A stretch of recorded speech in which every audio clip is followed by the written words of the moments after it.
folks. Record. Welcome, everyone, back to the Regeneration Podcast. I'm your co-host, Michael Martin. We're here with my friend, Michael Sauter.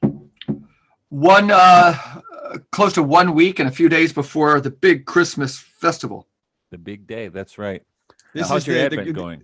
Regeneration Christmas special. Can we call it? I think there's one more between now and Christmas, but Matthew, your coat shows you as somebody who's already probably skipping, it's called process skipping Advent and jumping right into the Christmas season. I've been such an Advent purist for so many years that I'm beginning to fade in my resolve. Way to go. I just yield. But I see there's snow going on outside here in Illinois. It's really wonderful. But is it not the case? I don't know if you guys noticed this, but Advent is always a challenging time, spiritually and psychologically. I think there's pressure that comes in. Yeah. I mean, it's like Lent. I mean, it's very much like Lent. Totally. We get walloped in church. We just read the Decalogue and chant, incline our hearts to keep these laws. It's so sober. So that's what balances it out. I can do. But go ahead, Michael. What were you saying? No, that's. I mean, I was just noticing because I think, you see. I mean, I for my whole life, I've noticed this, that especially once I got involved with the anthroposophists, because they brought my attention to it, that Advent is often a very dark time for people. And people in the mainstream, they try to attribute that to seasonal affective disorder or something, but I think it's more than that.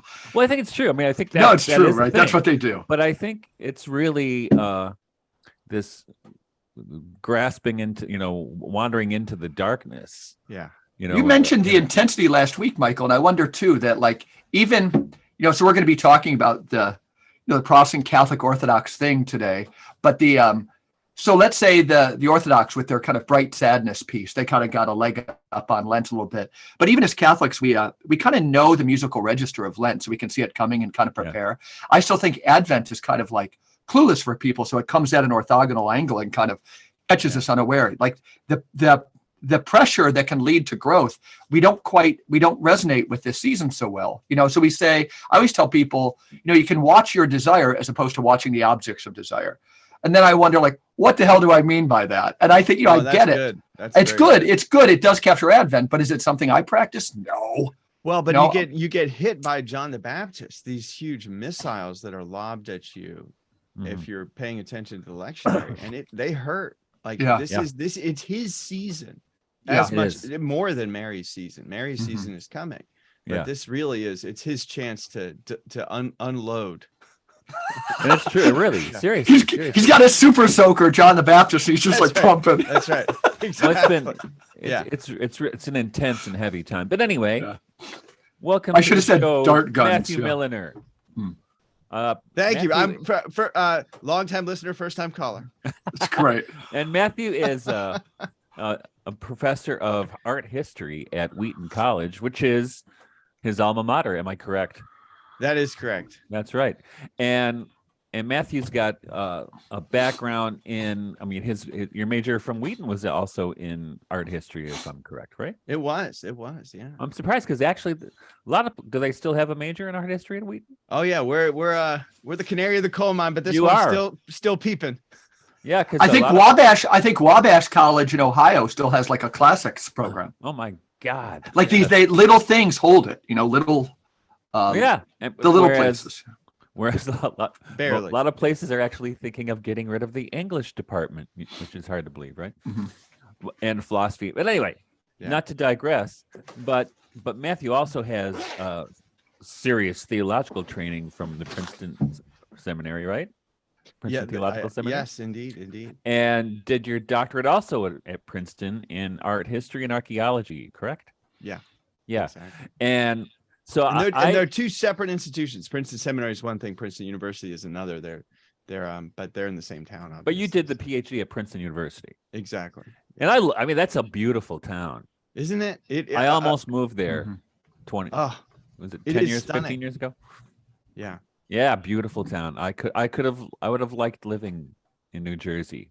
I have a niece there, but we haven't visited her yet. But I do want to Perfect. see it. Yeah. And Matthew is the author of 2 very interesting books, and we're going to talk about them today. And of course, we'll riff on other stuff as well. And one of them is right here, The Everlasting People, G.K. Chesterton and the First Nations, which is, it's kind of like the ultimate mashup book. It's like you never would put these 2 things together. You ever read that? Speaking of mashups, I love mashups. In fact, I posted my Christmas tune the other day on social media that I wrote when I was 21 and depressed. But it's a mashup of Mozart Piano Sonata and Get Off My Cloud by the Rolling Stones, which was, I did that on purpose back in the day. But also there's this mashup, if you could ever find it, it's one of the funniest things you'll ever read. It's on McSweeney's, and it's Taylor Swift, A Socratic Dialogue. It's really one of the funniest things. Who's behind McSweeney's? Who's behind that? It's always very funny. What's his name? Dave Eggers. Okay. Yeah. Who wrote one of the heartbreaking best memoirs ever written. A heartbreaking work of staggering beauty. Everybody sends me links to McSweeney's, but I've never actually looked at McSweeney's. It's worth look at it. Okay. But sometimes I laugh so hard on those things. I show it to students, and I've read the thing 10 times already, and I'm dying in front of students. Yeah. But anyway, we're going to talk to Matthew today about a few different things. One is this, and his interest in both Chesterton, but in particular in Native American culture, or even though what's his name? I can't remember. His names escape me. He's the Coeur d'Alene poet. Is really also very funny. And we're going to talk about this. There she is. Yeah, there she is. Because Matt says that she's everywhere. She's everywhere. She is everywhere. We have to unify. We have to unify the early Cypriot version and the later version. I got one in my office somewhere. This one. There we go. This one. They're all over the place. Bookmarks. I can't find one. I know I have one near a desk at home. They're all over the place. But yes. So first, I guess Matt. Well, by the way, this is my second experience of Matt via Zoom. But our first was we did a Zoom bar. Was it almost a year ago where that's when I first met Matt, and we had a beer on Sunday afternoon over Zoom, which was it was great. It was fun, and we didn't record that one. It would be interesting to see it. But so, and Matthew, if you could, do you want just give a little background on yourself and where you grew up and stuff, but also what led you down this path toward writing both of these books? So you're drawn to the things that aren't in your education, right? And that's not a fault of your education. That's just your what's missing, right? What isn't here. And going to Wheaton College in the 1990s, that there wasn't a lot of the Virgin Mary. There is a lot now. But so I sort of was drawn to Orthodox icons and to initially as something that just, hey, everyone's studying theology, but they don't understand that there is this thing called visual theology. And it's now, it has always been the case in Christian history, but I realize there's guild reasons for that in consideration. You have extraordinary books that I see constantly on the subtleties of Trinitarian theology that are then immediately refuted by a very poor image choice for the cover, because theologians, they don't think about that. Now, slap something on there. Mm-hmm. Meanwhile, that's actually the way that these theological ideas are being disseminated. A quick arcane example. Not too long ago, of course, everyone was pinning all the blame on the donkey of, John Duns Scotus. He's the reason the modernity happened. And as I dove into that literature about analogical metaphysics and univocity and all of these arcane disputes, I realized I'm like, no one's reading that stuff. Right. No. I get it. And Thank you, John. Yeah. Well, and I realized that John Duns Scotus was actually much more sophisticated than I had thought. He, we try to pin him into this proto-modernist, but in fact, he held on to an analogical view of the world where you have a connection to the deity, but the deity is, of course, infinitely beyond. And so I found these passages that it refuted this blaming of John Duns Scotus. And so I wrote a paper, and it got such heated response that I was like, I don't think I'm going to publish it. But I basically said, if you want to pin the blame on something for the arising of modernity, pin it on images of God the Father that emerge at precisely that time that everybody's seeing, which basically spoon feed an atheistic view of the world to future generations. Because it says, look, God is some being hovering up there in the sky, embodied, which of course Christian theology doesn't teach that God the Father is incarnate, but our images do. I said, there's an issue, the atheist God that people eventually will not believe in. We created it. And so the whole idea was this frustration. Why don't theologians attend more to images? It is universal. Any serious theological discussion, I'm sitting there like, we could talk about images here, but no, that's art history that belongs. We've ceded the ground to this relatively secular field of art history. So I got into that and never gave up my theological interest, but just kept screaming like every single theological debate that I encountered in seminary, predestination in particular, and Karl Barth and Hans Urs von Balthasar, it was all encapsulated in these images that the theologians weren't talking about, and it continues to be the case. I'm not annoyed. I would hope that theologians would attend to the discipline of art history as well. So basically, there was sort of this vacuum that I tried to fill by going into the field of art history and then encountering this kind of hangover secularism in that discipline, which is a joke. It is a total joke. People write books like, this discipline is completely invalid. 500 pages into the historiography of the history of art. Yeah, because it has religious problems at its core that we haven't resolved. I'm like, I know. All right. So you have this this field that attempts to articulate how the power and importance of images, and then you have theology that articulates the power of theological ideas, and these things need to come together. So I've been I've been like standing in the street, getting hit by cars, trying to bring these two. But this is what's cool about your work, Matt, is that very cool. Well, and because you're not staying in the cloister. I hate to use that as probably the wrong metaphor, but you're not staying in your lane according to academia, right? You're transgressing. Yeah, because those are disciplines are such contingent historical realities. And once you do the historiographical work and you realize, oh my gosh, this thing just emerged in the 1700s because Johann Joachim Winckelmann decided that, he wanted to channel some erotic energy through classical statues. You're like, wow, that's why this discipline exists. And also he had intense religious interests. And as you know, in the humanities, if you can understand the origin of the discipline, you have the high ground, right? You can say, I know where this thing started. And in most places that's what Terry Eagleton did, of course, with English. And when you find out where it started, you can really begin to ask the deep questions. And often they're unresolved theological questions, right? Absolutely. So that's the thing. And the discipline carries on. But I want to, break these silos because you realize that they're contingent constructions. Yeah, absolutely. You seem like the guy to do it, Matthew. Well, it's awesome. I mean, you have the energy, the intelligence, for sure. And I think that's what attracts me to. I mean, I haven't stayed in my lane. That's for sure. My Sophiology. There is no lane for Sophiology. That's what's. And that's what about. When the Submerged Reality came out, one of my friends, Brandon Gallagher, you might know him. Oh yeah, he had a great interview with Jordan Daniel Wood. What a marvelous encapsulation. Oh, did he? I'll have to check that out. It was wonderful. I haven't talked to him in a while. My publisher had my bio on something, and Brandon said, "Why doesn't it say theologian?" I'm like, because I never thought of myself as a theologian. He goes, "Well, you are. I am. You totally are." Right. Well, that's the thing, But that's.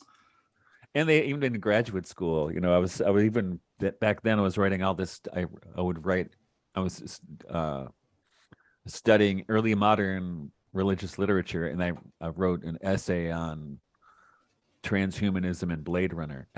One of my professors said, "You can't do that. You gotta stick to the thing." I'm like, but I don't want to stick to the thing. I don't want to stay in a cage. Let me out of my cage. And I think, but I see it in your work too. But the people who break out of their lane are the interesting people in every discipline, right?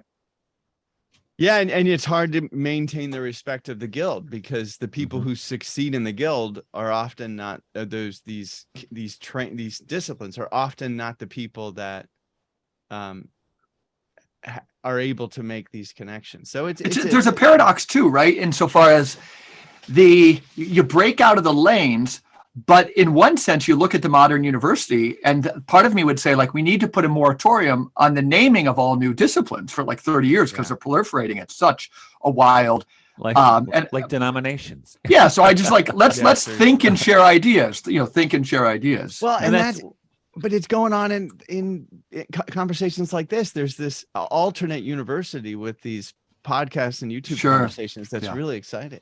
Yeah, and that's one of the things actually. 100 years ago, Nikolai Berdyaev, that was his big critique, is that the Russians got it. They did get it, that the universities, don't reward, even then, didn't reward original thought. Yeah. Pavel Florensky did not stay in the math lane where they wanted him to stay, example. Where he would have succeeded admirably. But we're setting up the electrical grid for Stalin. Totally. And he also he's like, I can do that, but let me do this too. Yeah. And Florensky also wandered into art history, right? Yeah. Oh, absolutely. Yeah. I remember this one of the most important journal articles I counted in grad school was someone in like Russian studies journal or something saying, yeah, you realize that Pavel Florensky had figured out all of the moves of critical theory like 80 years beforehand. And it just showed how, and he even made a case that like Lacan may have gotten his ideas from Florensky. Wow. Because there was a possible French translation that was going on there. And so I was stunned. I'm like, all these ideas that are being transmitted to me as the current thought, I'm like, Florensky had figured it out. And then someone gave me Pillar and Ground of the Truth, and it was over.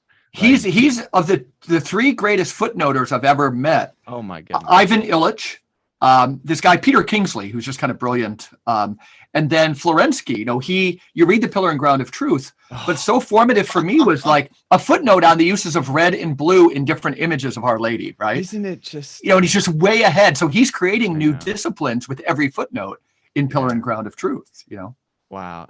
Yeah.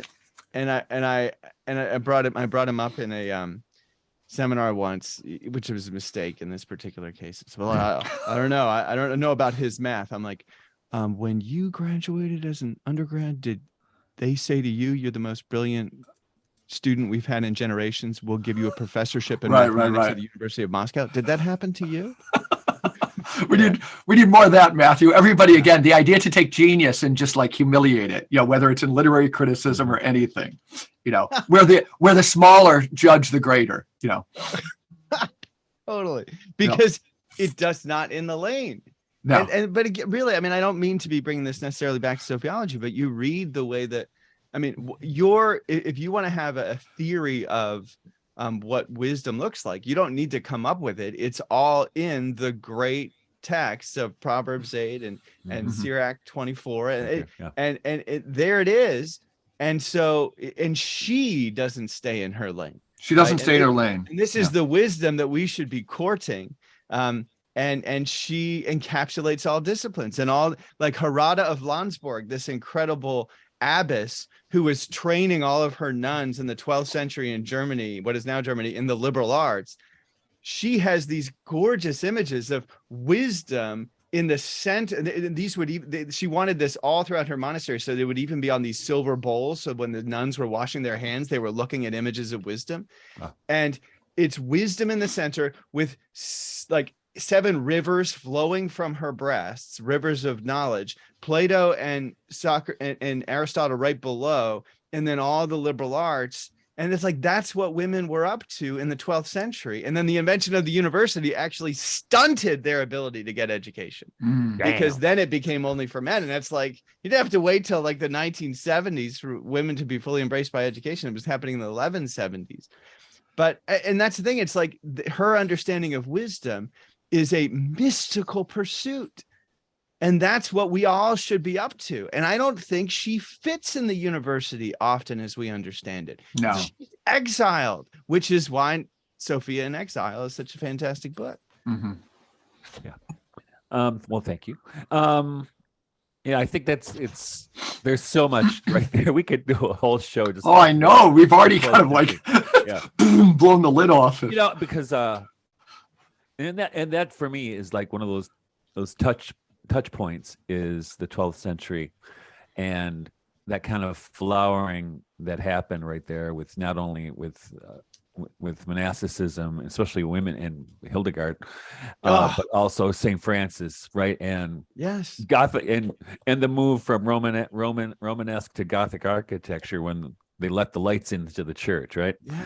And the Rosary, it all happened at the same time, and it was an exciting time. Of course, what does the church do? Call for the Fourth Lateran Council and tighten up ship, right? And then which is kind of, and they also they pulled the chalice away from the faithful at that time. Interesting. So we're going to go in different areas, but I know we have to come back to, because you mentioned like the Rosary there.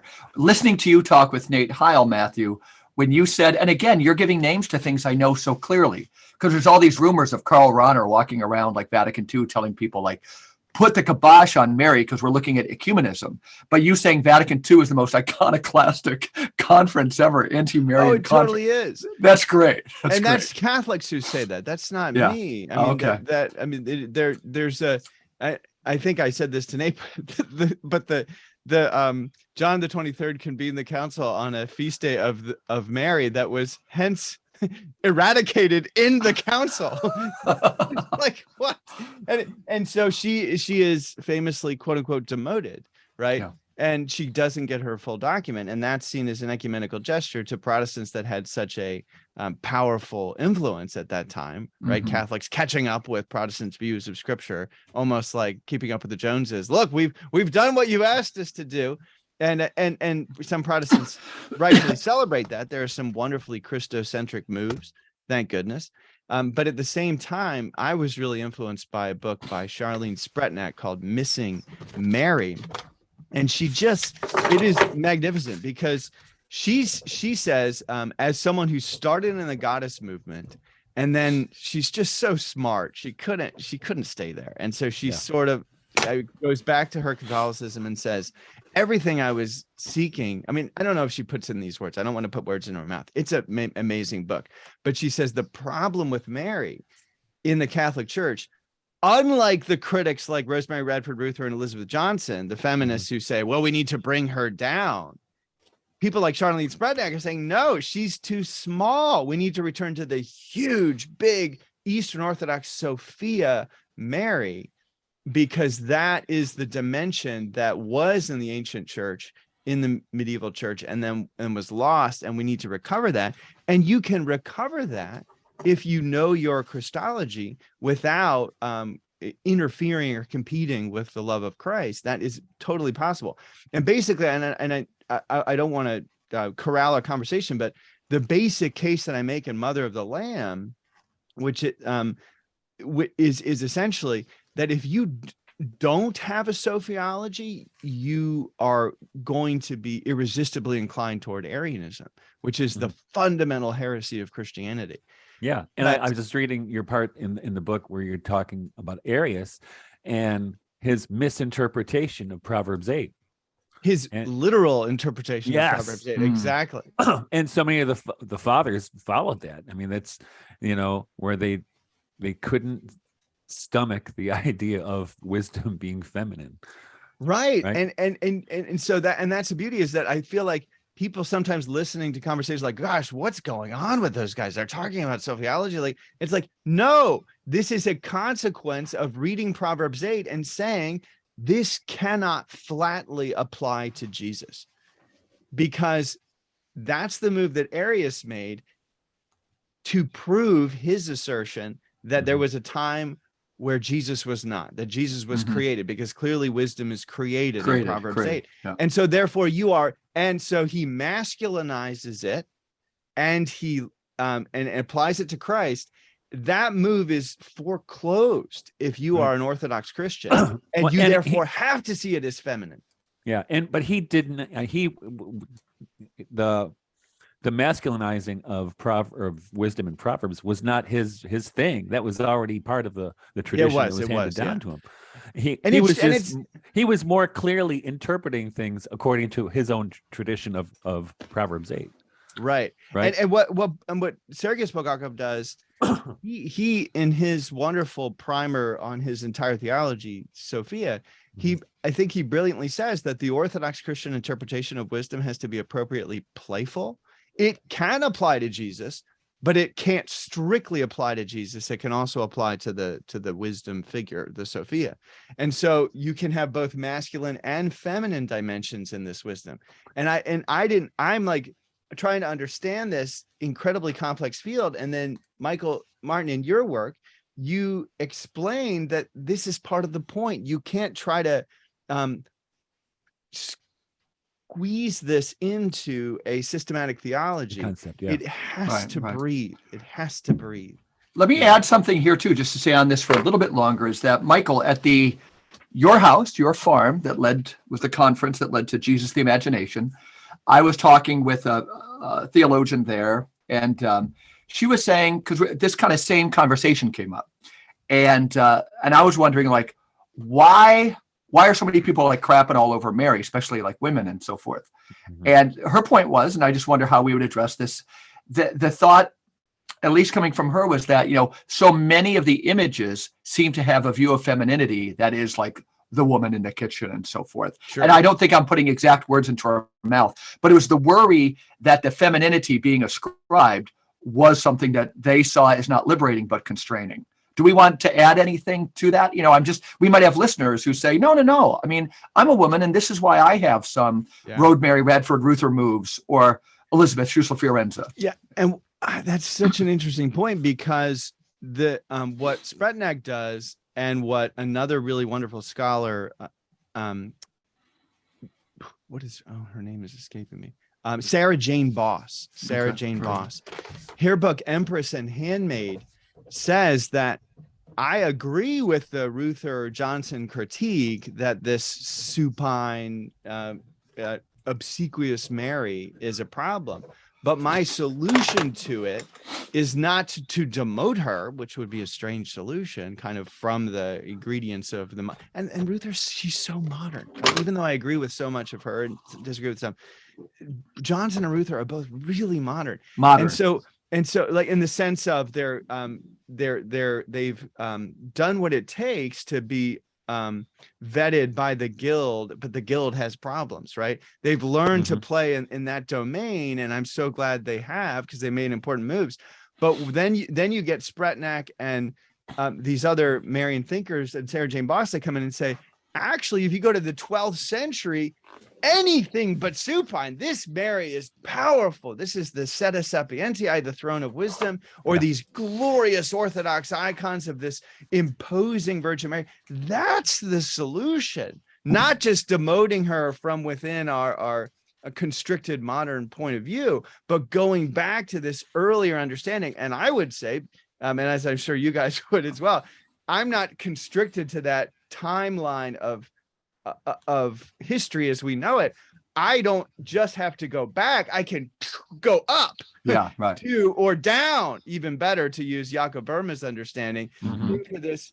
We have to burst the constraints of history as we know it, because this wisdom figure has always been present, beckoning us all this time and trying to keep modernity from desiccating into this shriveled raisin of knowledge as it has become in our modern world. And to see that her go into like St. Bridget and so forth too, right? Right. This is one of the things, like when we're looking for it, that's the medium is the message there, that like this whole image is part of the same thing. Exactly. I cut you off, Michael. Yeah.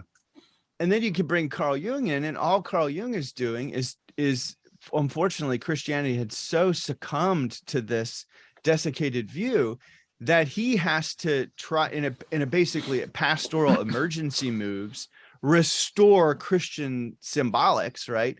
And of course, he then brands it as something else, and then his followers wrench it from anything that has anything residually Christian to it, and then I think it becomes utterly useless. Pastoral emergency move. Well, That's it's necessary. He's like, I have all these pastors in my office. He's like, what do you want me to do? So he uncovers all the stuff that Jakob Burma uncovered a long time before him. I mean, once you read Burma, you're basically like cured of you. I mean, I love Jung. I get it, but I realize like all these Jungians think he invented it. Right. They think Carl Jung invented active imagination. I'm like, have you heard of Ignatius of Loyola? Yeah, Do you know that Jung gave talks on Ignatius's visualization theory? No, I didn't know that. Yeah, I know you didn't know that because the Jung Society probably suppressed them because they were following James Hillman and wanted a pagan Jung. Mm-hmm. So, and it's interesting. I mean, so we talk very, very good. Yeah. Ecumenism, right? I mean, I think that's, and I don't know why, but that when Jung was writing, and a lot of that generation of psychoanalysis and even letters in general was so interesting and so rich. It was because, and I think this is what it ultimately does. It offers I wouldn't even call it secular, but a kind of ecumenical view of things. So everybody's invited to the party, right? Yeah. And Sophiology itself is intrinsically ecumenical. I mean, that's not my theory. That's just what it is. And interreligious, we might say, and interreligious. Yeah. I mean, it starts with in the Old Testament, but it comes back with Burma and the German mystics and their Lutherans, spreads to England to the Anglicans, goes from there to Russia. Is that Schifflinger's book there, Matthew? You know the book. It's great. Yeah. It's just does such a wonderful job. And then to realize that because it's ecumenical, it doesn't have to be heterodox, right? Yeah. And that's the way that it was presented to me. This was like forbidden territory, and I'm like, no, it's necessary territory. Mm-hmm. And the thing about, I mean, one way of seeing Jung is that this was before the great, or in the midst of the great patristic revival of discovering the sources of the early church. And so he's doing that work from these alchemical and Gnostic sources. And now we have so many more places to go that we don't just have to be limited to a strict Orthodox Jungian approach to things. We just can encounter the archetypes, and the archetypes are not his psychological categories. They are, as the ancient Christians would have understood it, ideas in the mind of God, and therefore they are very alive. Yeah. And then I mean, when you have a category of the angelic and the demonic, all of a sudden, what Jung was trying to stretch psychology into being capable of perceiving, that stretching is not required in an Orthodox Christian framework that believes in the angelic and the demonic. That stretching has already happened. And so I really think, and that's the thing. And so I admire the courage and the audacity of Jung's defiance of Freud. It had to happen. He was absolutely right. Mm-hmm. But once you learn to imbibe the wholeness of heaven and earth, as all Christians should do, you're fine. And then he can be a companion, and then you can kind of laugh at the Jungians who are only limited to that side of the cafeteria. Right. So, who tried to turn into an Orthodox religion, right? Yeah. That's what Hillman does. He says, right. I mean, James Hillman, the inheritor of that psychological school, he says, the problem with Jung is he's too Christian. Mm-hmm. Is that we have to get rid of this monotheistic fantasy, and you should cultivate a deliberately schizoid polytheistic consciousness, which, according to an Orthodox Jungian, is a total disaster. And according to anyone who doesn't have the constraints of law and order and good upbringing, it's also a disaster for them. You need to have some. And it was a disaster for Jungianism in general, right? Completely. Yeah, they ran out of gas, didn't they? They're in the there. It's remember that one? You ever see that saying? The English department is where disproved theories from other disciplines go to die, right? So that's fun. So you have Jungian literary critics who just kind of get stuck, you know what I mean, or any kind of. And I love it. It's better than just boring text-driven analytic approaches, like it's better than that. But I'm like, but I'm a Christian. I don't have to, you know. I've only had in my years of, 20 some years of teaching English at the college level university, I've only had one or two students ever take a Jungian approach, which was exciting. I was like, oh, thank God someone's reading some books out here. Right. Because I know you're not hearing this in your psychology class, right? So I know it's funny. Psychologists like, oh, we don't do. I'm like, you don't approach Jung? Like that's kind of a what? No. Because again, he's not in his lane. Jung's not in his lane. Right. So Jordan Peterson's rise to fame might have as much to do with Jung for young men. Just picture like good intentioned young men.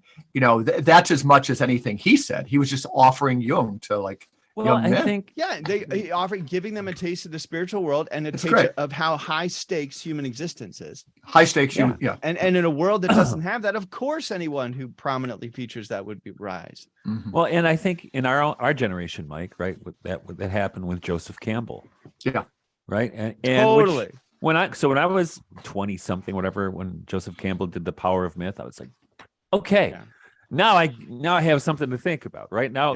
Thank you for giving me something to have a context for my psychic life, which was great because then you start thinking about the richness of studying world religions or mythology or all these things. My two basic like watersheds were kind of seeing that. And then I went to graduate school. It was Catholic, but it was in a consortium with the old Kenyan, it's called Bexley. Beckett Hall. No. But anyhow, the Episcopal Graduate School in Rochester, New York. And so then my first class, I was going to Catholic graduate school, was an Anglican priest, Richard Henshaw, who was totally brilliant. But I kind of wrote a paper that was using some Joseph Campbell. Then he offered me when I needed it. The next thing he goes, why don't you tell me how these creation stories are also different too, right? Yeah, that's exactly. And that came at the right time, because that's the perfect mentor remark. Yeah. Let's now slice them up again. Which is he saw where I was at. He didn't dehumanize me. He didn't say, "Oh, that's child's play." Wow. But at the right time, he just invited me to that next one. Yeah. Well, and a quick thing about Campbell is that he hated religions of the book. I was hesitant to really go, really plant my flag there. But I've seen Houston Smith, who knew him in his biography, said the same thing. Like, I mean, I knew Campbell, right? And he had a distaste for Islam, Christianity, and Judaism, more than a distaste, an allergy to them. And so he had to find it in all these. So he's your classic. He paved the way for your default liberal, lazy mentality in the 20th century of like, oh yeah, I'm just into Buddhism, but I could care. But Campbell systematized that. And the problem when you do that is you underestimate the richness of the religions that are right in front of you. Right. And what's amazing is that Carl Jung made that shift that Joseph Campbell, the popularizer, never did. Carl Jung goes to India, has the dream, comes back, encounters the Grail myths. Carl Jung has this realization that I've got to find it in Jesus. I can't find it over here. And that, unfortunately, never happened to Campbell. And then we get Star Wars. Buddha sitting under a tree and Jesus being nailed to a tree are exactly the same thing. I'm like, I don't know. There's some differences there too, right? Yeah, it's a problem. But I did have a wonderful student who, my wife needs the keys. I think they're in my. They're in my jacket. They were in my jacket. Does she not know the importance of my studio? Anyway, thank you, Denise. But hi, Denise. They said hello to you. So all this to say, student gave a great presentation on Campbell because student wanted to jump in. I was like, go for it. And then he gave this brilliant. We kind of collectively arrived at it together. And because it's all about the hero. And of course, the hero becomes the template, right, for everything. And, it's obviously the template for the Lord of the Rings, et cetera. So he had all these Joseph Campbell charts. And then we were trying to put this in touch with Christianity that, of course, Campbell's trying to block off that connections and he's stretching and trying to figure it out. And then we all kind of collectively said, but who invented the hero? It's like Christ, right? Yeah. Long before Enuma Elish, right? The template for the hero is in the archetype, and Christ is more than an archetype. He's not just our psychological projection. And that's where that's where the whole Jungian universe shatters once you make that observation, which is a wonderfully nicely Nicene/Bardian kind of invasion of our phenomenon with the noumena. And when you're comfortable making that move, everything's fine. You're like, okay. And my favorite is Anne Belford Ulanov, who's basically the orthodox inheritor of the Jungian tradition, unlike the Hillmanites. So she's at Columbia, and she's like kind of the reigning queen of this field. And she is a brilliant Christian Jungian who basically says, and when Jung tries to say that there's evil in God, right? Well, that's just him projecting his own evil onto God. So she uses a Jungian maneuver to displace the unorthodox Jungianism in Jung. And so I really feel like Christian Jungians have carried the day, but they haven't carried the popular. Who is that again, Matthew? Oh, Anne Belford Ulanov. You're giving me more book. I've never written as many, and we're only like 20 minutes in. Yeah. Drop everything and read Ulanov. The Wisdom of the Psyche would be the first place that I would go. Ulinoff. Ulanov. Okay. Anne Belford Ulanov. And so if you pick up like the Cambridge Compendium to Jungianism, she culminates the book but she's a Christian Jungian. And like your typical popular Jungian has who are very influential, they would never make the move that she makes, that would say, well, see, oh yeah, those Christians have this tidy, neat God without a shadow, and then they've got Lucifer, and you have to assimilate Lucifer into your consciousness. That's their perspective, which is Jung at his absolute worst. He graduates from that because he's citing 1 Corinthians 13 in Memories, Dreams, and Reflections, which doesn't have that view at all. I think he kind of moved past that. And Ulanov said he was projecting his evil, and we know with his marital relationships and everything, there was some dark stuff there.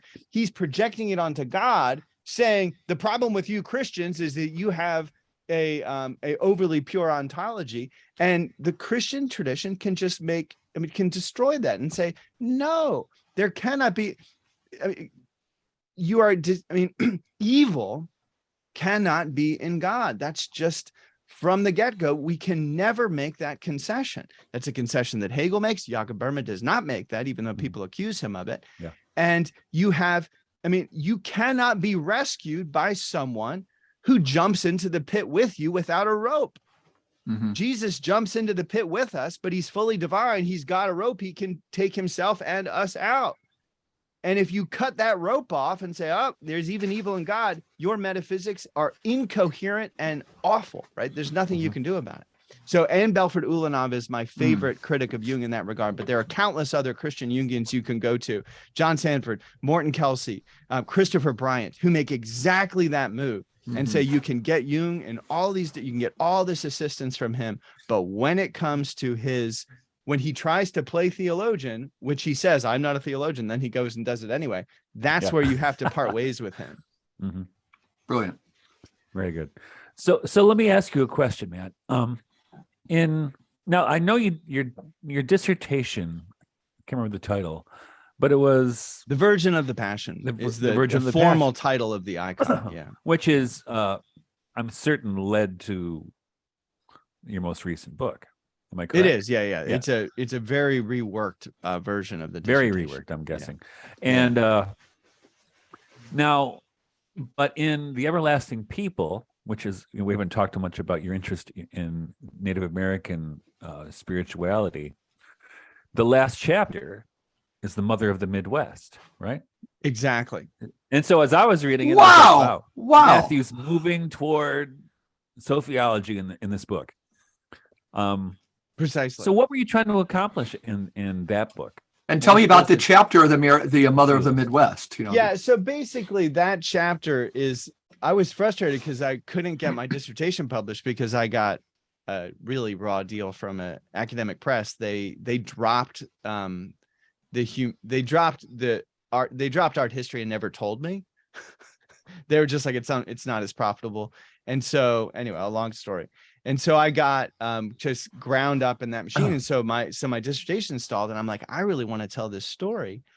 And I got approached by the Wade Center, which is a on campus, we've got the wardrobe of C.S. Lewis, we've got Dorothy Mhm. Sayers papers, we got G.K. Chesterton papers, and there's a faculty series. They said, would you like to give a series of papers, a series of talks on one of the Wade Center authors? And at that time, I had developed a real interest in Native American thought and culture and mythology, because I realized that I just have to get my mind out of Europe, because I don't live in Europe. I live here. And if I want to ask, and when I could afford to, live in Greece and Cyprus, I could ask the deep questions about that land. And I learned to ask the deep questions about that land and the ancient pagan associations that were fulfilled in Christianity. And I just said, well, why can't I ask it about here? And I was amazed at the staggering poverty of literature when it came to a Christian approach to that understanding, in particular the Native Americans of the This Midwest. is a wild, I love it. I love it because you know how in academia they say a person made this move. You're giving that whole a completely different and much more important understanding, like a move to the Midwest. Let's start talking. Right. You know, the localist impulse, the John more Wilde, of that. right. That we need that, right? And so I'm aware of that literature, and then but Chesterton had tutored me in how to read Europe that way. Mm-hmm. He had shown me not to be afraid of the cave paintings.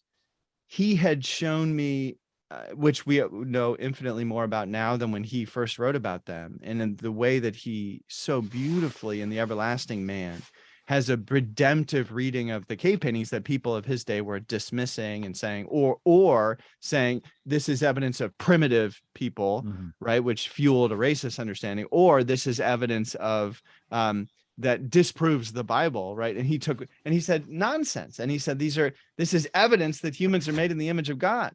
So I learned that from Chesterton. I learned to read. As a Christian, I was a little bit afraid about paganism, understandably.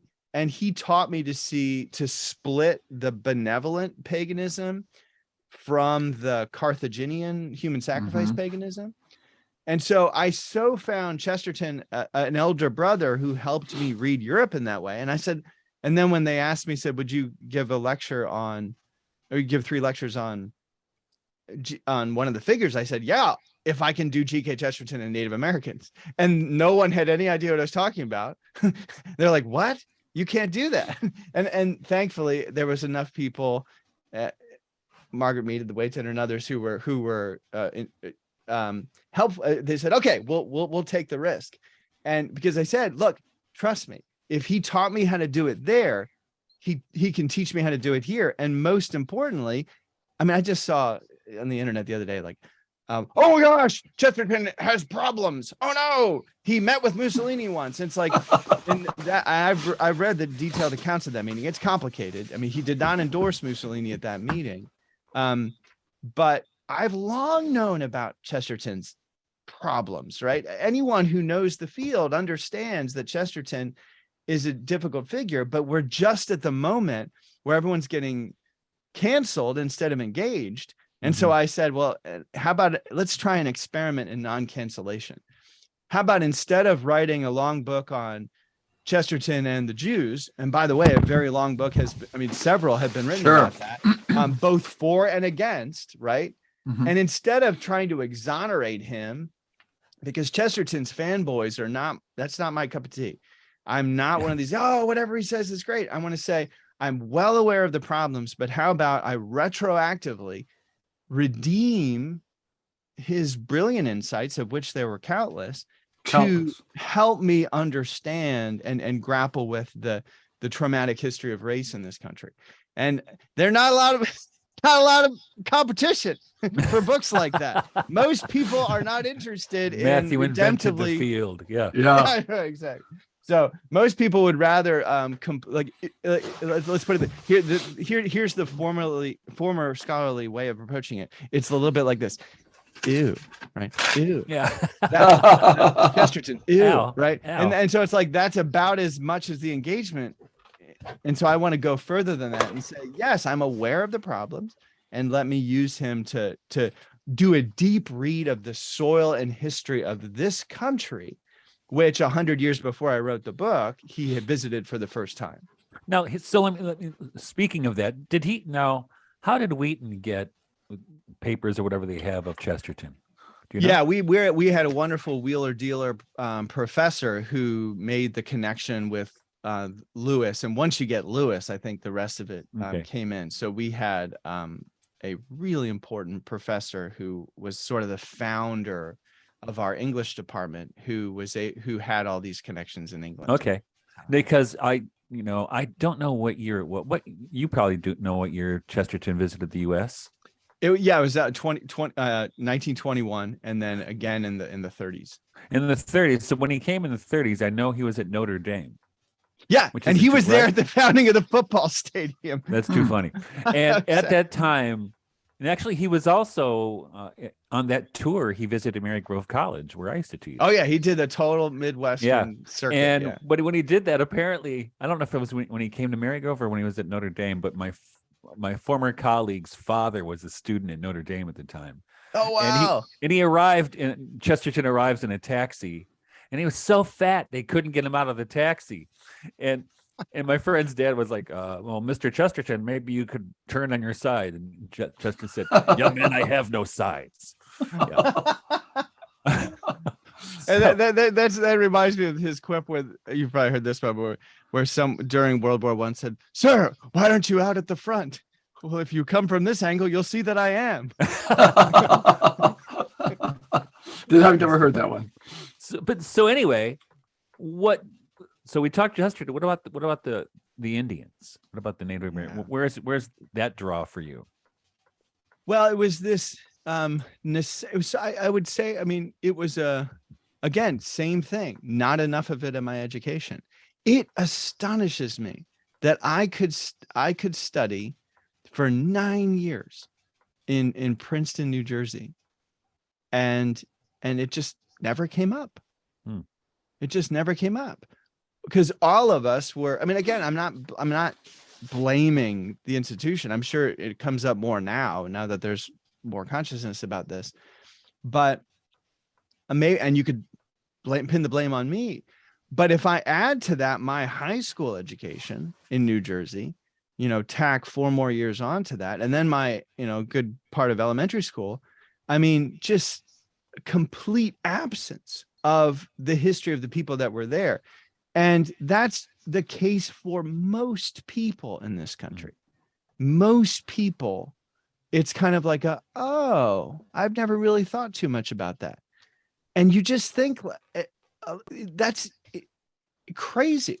You know what I felt, Matthew, is that like a couple of years ago, I think it would be my wife and maybe my kids, is that, every movie, every documentary, everything I could read, I was interested in, again, Native Americans. But it sounded funny because of what you're saying, all I was doing is skimming the surface, where they thought maybe I was taking a deep dive, but I felt so funny saying it, but I had to read so much because I didn't know anything. And here in upstate New York, it's so rich with it.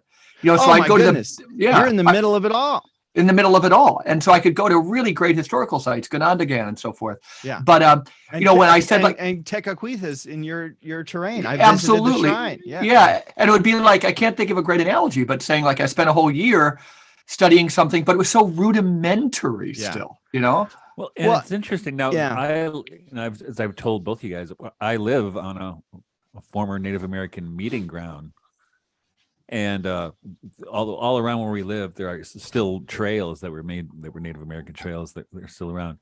But my experience of this culture, even though my wife actually is part Indian, is the thing is, if you get any of it, you get this kind of superficial. It's actually a modern or a updated version of the noble savage, right? Totally. That's what you get. And so, and my only exposure I can think of through my 20s, and maybe it was in school, but I think it was outside of school, it was Black Elk Speaks. Yeah, which has huge problems. It does, in particular that they don't tell you that Black Elk became practically a deacon in the Catholic Church, or that the primary vision that's at the center of the book is actually of Christ, and John Neidhart edited that part out. Wow. That was for me, that was like, are you kidding me? And Black Elk saw a vision of a man with holes in the palms of his hands, and Neidhart, who used literature as his religion, said, yeah, a little too much Jesus for me. yeah, How is that not racism? yeah. Tell me. Right? Yeah. Oh, you know, stay I'm in not your gonna let you- lane. Stay Yeah, in your I lane, know, Black really. Elk. Yeah, exactly. In fact, I don't know where it happened, where it went to. I had over in my office for years when I was at Marygrove that wonderful photograph of Black Elk dangling a rosary before a little girl on his lap. Yeah. I mean, and that says it all. and again, I mean, and I realize, you know, some people, when you speak this way, they break out into hives, and they are right now. but when let's talk. So people are, oh, the white imagination. Okay, so let's talk about the white imagination. So John Neidhart wants to end. I almost want to call it a murder, right? He wants to end Black Elk's life. At the end of Black Elk Speaks, the hoop of the nation is broken. Now feel bad, white person. Feel bad. Or shame. Feel bad. Not telling the story of the resurrection of Black Elk when he went on and converted 500 Lakota to Catholicism. Like, and that's the work that Raymond Damali has done this work. My friend Damien Costello has written a great book saying how Black Elk used Christianity to resist colonization. And I mean, there's just so many wonderful works that have unfurled that dimension of Black Elk. And by the way, let me put it this way. Both of them are up for canonization, G.K. Chesterton and Black Elk. I put a lot of money on the fact that Black Elk's going to get there and G.K. Chesterton isn't. I mean, I love Chesterton, but I mean, the problems are obvious, and I don't see how he's going to make it, considering the things that he wrote. But as Black Elk, it's like obvious, of course. Obviously. And so, right. And that's the thing. You do these initial explorations. And then what I had the luxury in the book of really doing the deep dive across the literature. And there is an enormity of literature for any tribe. You just name a tribe where this, and here's how the Christianity has been suppressed by white scholars who wanted an exotic Native American. Exactly. And I felt betrayed. It's Orientalism, North American version, right? Thank you. That's exactly the word for it. I want you to be exotic. And the way that the book started was when Norval Morisot, the Picasso of the North, the most important North American indigenous painter, without question, in the 20th century. Who's that again? I feel like I'm going to fill a book here. Yeah, his name is Norval Morisot. Never heard of him. You kind of got to be Canadian. My wife's Canadian, so I inherited all this stuff. Okay. And so Norval Morisot is a massive deal up there, and so I go to my friend's apartment in Vancouver, where my wife and I were visiting her, and I was like, "What's this?" And she was like, "Oh, it's a Norval Morisot." And I was like, "What?" I mean, that's like me saying I have a Picasso in my kitchen. Yeah. And I'm like, how is this possible? And then I looked at it. Oh, it's one of his Christian paintings. So you got the Jesus discount, didn't you? Oh, wow. Because all these secular Canadians are like, I don't want this. And it is criminal the way that secular Canadian consciousness eradicates the actual genuine Christian faith, because that's not what the secular Canadian public wants. They want their exotic Norval Morisot. Please edit out the Christianity. Please impose Ekankar, a literal New Age religion invented by some white guy in Minnesota, upon Norval Morisot. They proselytized him, converted him to a New Age religion, so that his Christianity that was always in his consciousness wouldn't overwhelm it. And it's still, I mean, it's amazing. When Norval Morisot was caught in a house fire, he was an alcoholic, so his, sleeps with a cigarette, it burns, he's about to die, and Jesus and Mary appear to him. He's rescued, he's in prison, and he says, "Bring me my paintbrush. Jesus wants me to paint." It is wonderful. If you want to really be entertained, watch how secular Canadian art critics wrangle with that. You're like, how are you going to get around this? Oh, you'll find a way, won't you? But he said it. We know he said it. And you're going to try to kind of, and he's, well, maybe the settler consciousness had or no, or maybe actually Jesus did appear to him and was summoning him back to the Christianity that is the ultimate tool to resist colonization. That's the thing. And so again, you name a tribe. And so I just picked, because, Michael's in Potawatomi country. Seneca. The other Michael, you're in Haudenosaunee and Seneca. I mean, and the Seneca stuff, by the way, quick aside, Morton Kelsey, the wonderful Jungian Christian Notre Dame, I do know that name. Forgotten guy. He wrote a book on the Seneca because he had the same. He's like, I'm a Jungian and I'm a Christian and I want to dive into Seneca mythology. So check this out. It's an interesting book.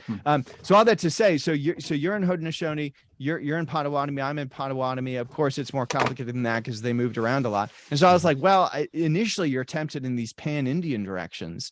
And then you just say, well, I got to drill down into one particular person group. So I basically touched on the Lenni Lenape because I lived there. I just, where have I lived? Let me do the audit, the deep dive. And then you go through, frankly, you go through phases. You go through an intense guilt phase. And then you realize, oh, that's actually about me. And what these natives don't need is me coming up and apologizing and weeping. It only serves me. And so you see people in that phase, and then, you can publish books in that phase and go on, stump speeches in that phase, but you have to push past that phase. And then you move into relationship.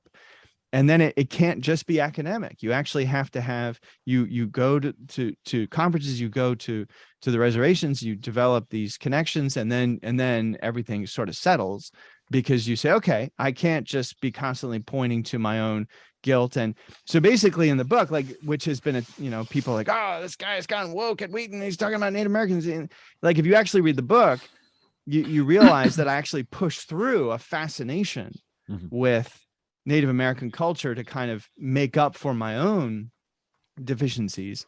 And then I have to return these sacred implements that I had been given, and work and then learn my own ethnic history. So that the whole point of the book is not to say let's romanticize and fantasize about the indigenous. Let's understand this trauma, understand that Christianity is on both sides of it. Anyway, all that to toggle, and then I realized there was a connection to my dissertation topic because French and English colonization is the story of the Mediterranean, and French and English colonization is the story of the Midwest as well. Yeah, and so for me, I mean, thinking in this, I mean, so many, Nicholas Black Elk is one example, but many others, Charles Eastman, I think, who saw Christianity as the fulfillment. It's the F word. It is obscene to some people. To say fulfillment is like, but I'm like, but that's what happened to me. So what I would run into academics or people, and they would give me their Black Elk Speaks rap. I say, did you know he became a deacon in the Catholic Church? They were like, I just don't need this right now, right? I would, and I'm like, I'm not trying to. It's not those devilish colonists got to him after all, didn't they? This is not helping. This is not helping. But I think this is. I mean, for me as well, right? When you mentioned earlier, with Jung about he decided after his travels to the East to bloom where he was planted. Yeah, that was the same thing I went through. I mean, in my 20s, there was a real, a lot of my friends were Buddhists, were Tibetan Buddhists, and there was attraction for it. But I remember thinking, I don't even know the tradition in which I grew up. Yeah, exactly. So my story as well. That's first. Thomas Merton's story too. That's Thomas Merton's story. Yeah. And I certainly appreciate other religions. In the Tibetan Book of the Dead is my favorite book on purgatory, but there's something important about that, and also this what is indigenous to us, right? What is indigeneity? What is that now, right? To where because America is a strange place in a way, because for my own background.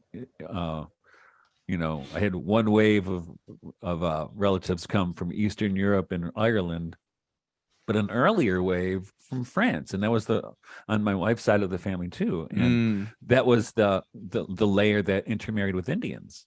Interesting. So and if you would see my dad looked like a Native American, though he had green eyes. And but there are in the US there are these layers, right? There's the land itself and the native layer, and then the different European layers that come in, and the African or whatever, right? Yeah. So you have all these things that are happening. And in that context, what does it mean to be indigenous? And I don't mean Native American, right? So you are indigenous to this place in which you appeared, right? And so what does that mean? What does that mean culturally, topographically? And for me, the answer, one of the answers was when I came to Sophiology, right? Because there is this, it's in a way, called Sophia the Metaxu. It's the meeting place for all things, right? Well, okay, here's a question that I can only ask you guys based upon this, because I can't think of two other people that I could ask this question to. So who's writing when Jamestown is founded? Jacob Burma, 1607, right?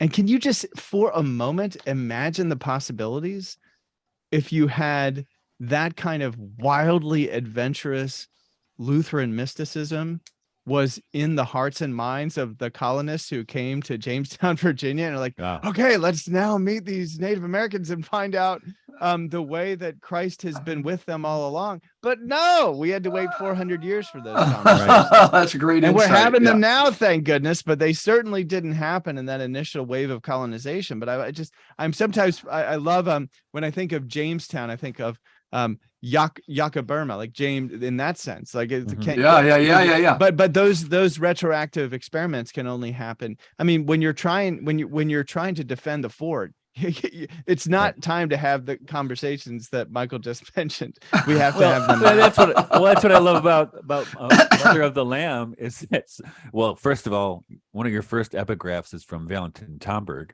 but you drop a bunch of epigraphs. It's a great line, isn't it? From Burma. There's quite a few from Burma, and I'm thinking, wow, Matt's trying to get called before the committee because You've gone where no man has gone before. Yeah, but the beautiful thing about Wheaton is that I would be far more worried about the committee at your typical secular university right now than I would be at the committee at Wheaton College. I trust my colleagues. I trust my administrators. Like I have the freedom to write something wild like this here, because thank God you did. I know I'm so grateful. You should just totally break ranks. Just throw Chesterton or Dorothy Sayers on as any title, and it's going to fly there. Totally. Dorothy Sayers and the mystical notion of something else, right? Just glob it on there to get it to publish. Yeah. Well, and also it's like all these people who really get into C.S. Lewis and Chesterton. I'm like, I remember, sadly, the Eagle and Child has closed. I heard. Yeah, I saw that. But I remember going there and like popping my head in and being like, oh, there's a bunch of Americans in here, trying to, pretend they're C.S. Some Americans going to open it again, like, Peeps stopped and somebody bought it. Of course. Hostess died and somebody bought it. But how about we just can we just let that go? I mean, I know. I agree. I'm like, can we let that? Can we stop pretending we're C.S. Lewis and going on those tours? And because I've done the tours and I love C.S. Lewis and I'll never stop loving him. He will never stop teaching me. He was the word for that on this podcast is cosplay. I know that's the totally. We have shorthand for that whole phenomenon. The whole phenomenon, right? Yeah. Total LARPing. And so Attack of the Hobbits. That's right. So I just want to say, and for me, the primal scene was right before that. Is some students and I wandered into the Ashmolean and saw this magnificent new display of a deer hide that was gifted to the colonists in Jamestown by Powhatan in the early 1600s.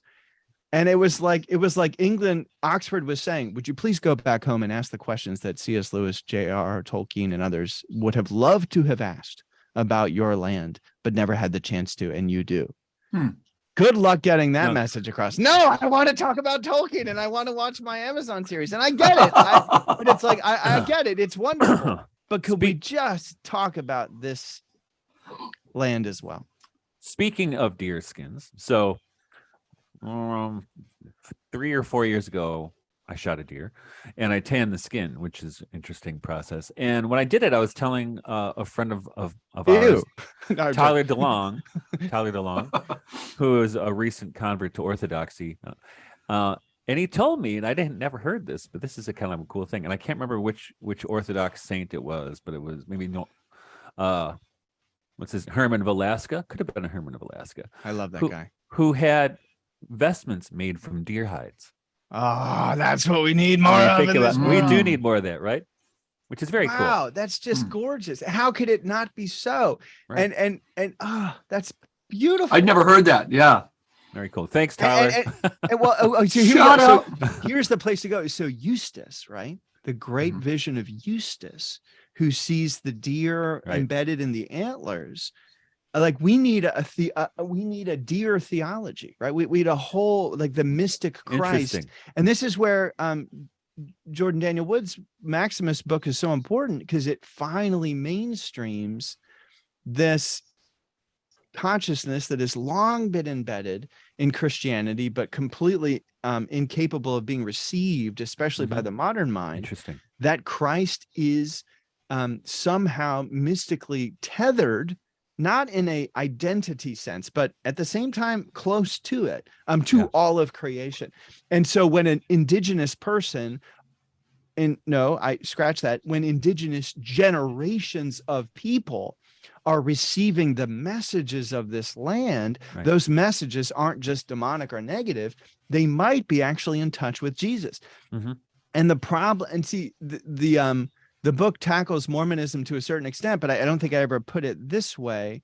But I would now, is that Mormonism is wholesale fiction in its attempt to invent a history of Jesus's connection to Native Americans. But at least they tried. Yeah. At least they tried, because there were no Christians, to our shame, Orthodox Christians, who were talking about Jesus's longtime connection to this continent, the old covenant of Native America, as Bishop Stephen Charleston, a wonderful Native American bishop, puts it. Jesus has long been tethered to this place, and you just don't need Mormon fiction to make that move. It's there in class. If we had just thought as adventurously as Maximus the Confessor, then we would have made that connection. And it is frankly our responsibility to do that now. Absolutely. The shorthand I use for some of this, and I'm so glad you say that, is the calling, this European kind of Christianity. Everything you're saying, Matthew, we got to start doing our own work here. But we have, exactly. If I want to inspire young people, I say, like, the church is dying. Again, Chesterton, we're going to call this the sixth death of the faith. And in America, we've got to sever ourselves from this kind of European thing in some way. And for shorthand, one way of framing what we're looking for is, again, maybe under the patronage for me of Our Lady of Guadalupe, but we're looking for those things from below, but that are not from the devil. From below, but not from the devil. This European top-down thing, and so the future is bright. But what you're saying is just so simpatico with like where we need to be, because it involves like a severing of our ties, not just with the European landmass. There's great fumes that come over, but everything you're saying about like we can ask more of Chesterton and Tolkien and all these people. Yeah. So I dare say you're adding to what Michael and I say all the time with Codplay. That use your love of Tolkien, but ask those questions of us. Yeah, don't abandon him. But start to do the work yourself. And yourself. Andrew Peterson has done that with the Wingfeather saga. He's thought. But again, I doubt they've thought too much about the elephant in the room who's never talked about. There's just the Cherokee. Yeah. You guys ready for this? There is a story of the Cherokee, and I read it. I did, double check the sources just to make sure I'm not just throwing this around. There's a story of the Cherokee that there were these equivalent of fairies in Cherokee mythology. And that when a missionary came and encountered these woodland creatures in the mountains of, the Asheville area all around there, is that when these fairies heard the message of the God who died on the cross, they wept. And those tears became crosses. And then you go to these folk museums in the Asheville area, and you'll see these little crosses. I'll use some of the fairy crosses. Now, your typical, I know, right? Wait, I need a minute. I know. I think so. Exactly. And like, you know, the first thing we want to do is take out our Chestertonian mallet and bash over the head of any stupid anthropologist. Well, that didn't happen. You know, as Chesterton says, there are too many keys to mythology, right? You know, it's everything is phallic. He's like, who cares about your anthropological theory? That speaks at the mythic level. Yeah. And the Cherokee it also illustrates the fact. Now, I wouldn't rule out the possibility of those beings, first of all, but I also don't need to prove it, right? I'm not going to take the modern bait there, but it speaks at the mythic level. Right. What did you mean by the elephant in the room with the Cherokee? I confess that went over my head. What I mean is that you go to these, what I mean by the elephant in the room is when you go to, you know, your typical academic institution in land formerly occupied by the Cherokee, the elephant in the room is, can we talk about the Cherokee? Let's imagine a Christian conference in land formerly occupied by the Cherokee. Can I talk about that? No. Because unfortunately, the people that talk about it aren't going to have any interest in Christianity at all. They just want to tongue lash people and say, oh, look at the bad things you did. They don't want to tell, because they haven't done their research. They don't want to do the deep history of Christian missions, about 6 different layers of denominational contact with the Cherokee until the Cherokee finally embraced Christianity as their own, right? And that happened. And no Christian who lives in land formerly occupied by the Cherokee wants to have that conversation. And I'm like, this should be the first thing you're talking about. And I know, because I go to these places and I talk about this and people look at you like deer in headlights. They're like, what are you talking about? I'm like, why would you not care? Right. This is your land and the gospel has been embraced. I mean, let's just take this land. 350 years ago, thousands of Kaskaskia Indians in the Illini Confederacy received the gospel joyfully because of Father Jacques Marquette, not far from where I am. Yeah. Does anyone in the land of Illinois know about that? Almost nobody. Because first of all, they'd be, oh gosh, Marquette, that colonizer, isn't that awful? No, they embraced and loved him and fought over his body because they so respected Jacques Marquette. Yes, there were racist missionaries who came after him, but Marquette was a different beast. No, my goodness. And so all this to say, every single American should be able to answer 3 questions. I get this from my Mennonite friends that I did the Trail of Death with, which was our equivalent to the Trail of Tears in the Midwest. You should know who originally occupied your land, how did they lose it, and where are they now? Ask those 3 questions, and I would add a 4th, go meet them and find the Christian connections that are inevitably going to be there. You've probably been to powwows before, man, I imagine. Many. Yeah. We haven't gone in a while because they used to be closer to where we lived and we lived closer to Detroit, but we'd go all the time and take the kids. And they're often all in the name of Jesus. That's the thing. Yeah. All these politicians are there. They're like, okay. And they're always, very often there would be singing hymns at the powwow, right? Of course. Yeah. And there's there's Christian regalia. Oh, and yeah. You're just like, Christian. And that's, and I got to make a plug for the NATES, the North American Indigenous Institute of Theological Studies. They are a really fascinating Christian organization. If you go to their conferences, you really, it's a lot of one-stop shopping because so many people thinking about these issues will be there. And they at least have the bandwidth to incorporate Christianity in their conversations, not just indigenous studies, which is spiked because of the white imagination. That's right. By an anti-Christian consciousness. That's it. I think certainly we need a new imagination. And when you were talking about, we need a journal called Jesus the Imagination. That's a good idea. Somebody do that. Somebody do that right now. You know what, Matt? Somebody do that 6 years ago. Yeah. I have to get Matt to write something for the next one, which is on the household of things, which is exactly what we're talking about. Oh, cool. So anyway, what I was thinking is I remember, and I don't know why, I think I did it over the Holy Nights when I was a Waldorf teacher. I have a notebook someplace in the house where I drew a picture of the crucifixion, but Christ had the head of a deer, right? I don't know why I did it. Wow. but it just bubbled up from the unconscious as The Gilbert deer Childs would slain say. from the foundation of the world. Well, I I like think that. there's Yeah. something there. But anyway, before we go, we have to talk a little bit about. We're definitely going to need a part 2 here. I'm Yeah, going we're to say gonna. that right away. Let's, We haven't let's even talk- gotten into the other book. Yeah. before we do that. Let's talk about the Mother of the Lamb a little bit, because I want to show you something. But to lead into that, behold, see that? Is that myrrh from a oozing icon? Yes. Yeah, I have one. Yeah, I know. That's one. So tell us about it. So well, that was a pretty good guess, Matt. Well, no, it's because so- I've been to one of an oozing icon ritual, and I got one of those too. No, where was yours? Mine was it was cruising around New Jersey once, and I went. This is a highlight of the Regeneration podcast. So Matt, this was- just so quickly. Got it. Oozing icon myrrh. So anyway, had to be 1996, and Weird jars of stuff for 100. My name's Matt Milliner. Yeah. That's Name good. that. That's good. So what happened? So What is 1996 oozing myrrh? I know. Take miraculous stuff in the U.S.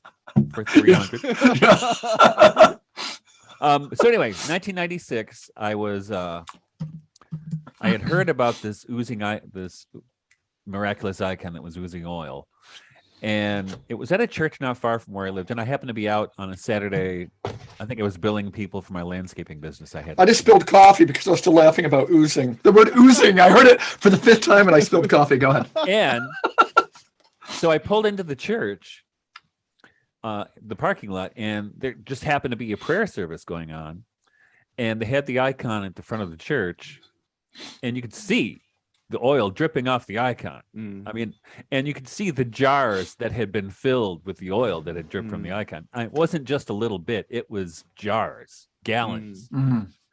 And so it was a very emotional And you didn't moment. see like a container under the table or anything. I checked. Yeah, exactly. And You didn't see somebody going like this, pumping their arm like searches. But it was He's got like a bellows under his arm, just pumping the thing. And I went up and I was anointed, and the priest gave you the cotton ball with oil on it, which I still have. It's cool. This is almost 30 years ago. So it's 26, 27 years ago. Yeah. And the oil, I can open up the cork, that it has never gone rancid. It still smells like roses. Wow, that's beautiful. So, and we've had it for a long time. The first time you two met was over boozing. This time you've met over oozing. Boozing the news. So what happened? So, so I was actually, before we went live today, I was trying to find out what day it was that the icon, because this was an icon in a woman's home, and she lived actually near where my sisters live now, and her son said, "Hey mom, what's going on with that picture?" And it was oozing oil, and I can't remember if it was on the Feast of the Protection of the Mother of God or the Feast of the Entrance of the Theotokos into the temple. But I think either one. You talk a lot about both of those feasts in the book, right? Yeah. So why don't you talk about the icon and relationship to that? Well, all of a sudden you've painted a scenario for me, as I'm pointing out that, for the most part, I'm totally fine with Wheaton administration, but I probably would have problems if some of the icons in my classroom started to ooze myrrh and we had lines of pilgrims. Like, that has not happened yet, but I'll brace myself for that scenario. Okay. Yeah. Feast of the Presentation in the temple.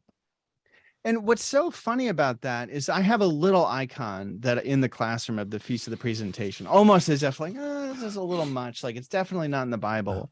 And I it's not something, but then November 21st came around and I was like, you know what an awesome feast. Like, it's virtually canonical in Eastern Orthodoxy. And, these things, they get vetted. Right. They get, I mean, if in the Catholic canonization process, if it's really hard to become a saint, you got to get vetted. Try becoming a feast day. Right. Yeah. I mean, this is popular consciousness, the sense of the faithful, as John Henry Newman would put it, over centuries almost demanded this level of presence. And what's truly astonishing, and it's kind of like the fairies in the Cherokee, how just flat dumb would it be to say, but did it happen?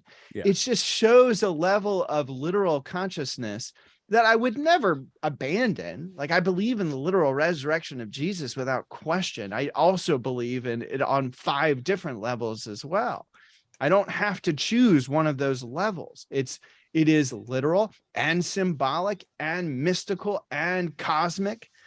And so when I look at, and again, all of those at the same time, that's how big my categories of truth are. Right. Well, I read scripture through the 4 senses, not through one of them.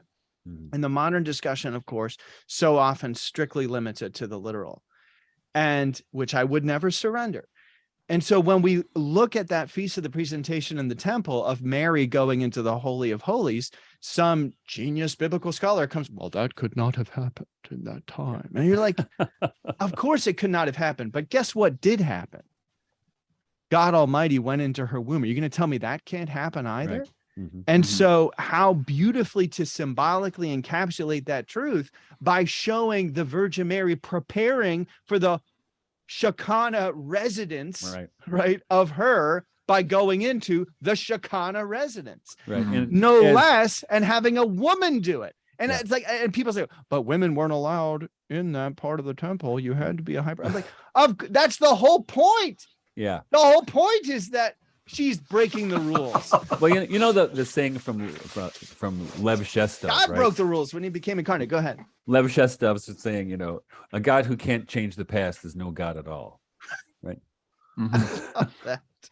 Yes. And so all that to say, so, and I mean, I tell you this, like with a woman, an undergraduate woman who is wrestling with whether or not Christianity is misogynistic. We deal with this often, which this is why the Virgin Mary class that I teach with my colleague, Dr. Amy Peeler, is always packed out. We just have, people want to wrestle with this. And the Virgin Mary is the primary field in which to do this. And the first thing you say is, let's talk about the goddesses. Do you want to go there? And let's really talk about what Ishtar would be up to and how she, in fact, is the construction of the patriarchy. That's so easy to make that case. So you first off, you sort of say, do you want to go with the Wiccans? Because they're understandably seeing a deficit in Christianity that we need to rectify. But in so doing, they're inventing. I mean, you've had Ronald Hutton on the podcast. Yeah. I mean, he's like, yeah, you guys made all this up. It's not real, And so, I mean, the whole goddess, you just let the whole goddess infrastructure collapse. And then the beauty of the Feast of the Presentation in the temple, that the one place where women, of course, they weren't allowed to go there. The Virgin Mary undermines that because that's how God came into the world. And so our only recipe has been, let's not deconstruct traditional Christianity and try to come up with some heterodoxy. Let's see what's in the mainstream of the tradition and see if we can find a liberating power there. And I think I would make the case that the Feast of the Presentation of the temple is the mainstream of the tradition. Now, it's the Proto-Evangelium, where it comes from, the proto-gospel, the prequel to Luke, was very suspect in Latin Christianity. But ultimately, it became irresistible. They couldn't get away from it. Now, granted, we read it in class, and there are problems with it. And one of the key problems, and one of the reasons I'm glad it's not in the canon, is because of the birth that entails no labor pains for symbolic reasons. I get it, right? That was part of the curse, but it's almost Gnostic in the way that it presents. And I get it. It's in that symbolic register. So there are parts of it that concern me, but we need these penumbras around the canonical texts because they add these symbolic layers of beauty, and those are inevitably artistic as well. And that's the full-orbed Christianity that is required to go up against whatever weird technocracy is coming at us far faster than we like to think. Right. Amen. That's probably a good place for us to wrap it up. We could go on for a few more hours. I think you guys. I'd love to do it again, guys. This is we should. I've been looking forward to this for so long because you both think that way. And I like your impressions. You did politicians who see that Native Americans could be Christian, and you do biblical scholars asking about. And I love biblical scholars. It's just when they're strictly at the literal mindset, I can't bear it. Yeah, and I think we could do a whole other one in the near future about the book. Yeah, and not all biblical scholars are there. A lot of them think right, 100%. Thank God. We're big fans of this Morgan Parker. Sure do. Yeah. So, totally. All I'm going to say is, listeners, faithful listeners of the Regeneration Podcast, please go out and buy this man's books. You will be richly rewarded. Absolutely. And Matthew, it's been a real pleasure. The word is scintillating, really scintillating. Thanks for having me, guys. I really appreciate it. Okay. Everybody, thanks for listening to the Regeneration Podcast. We'll see you next week.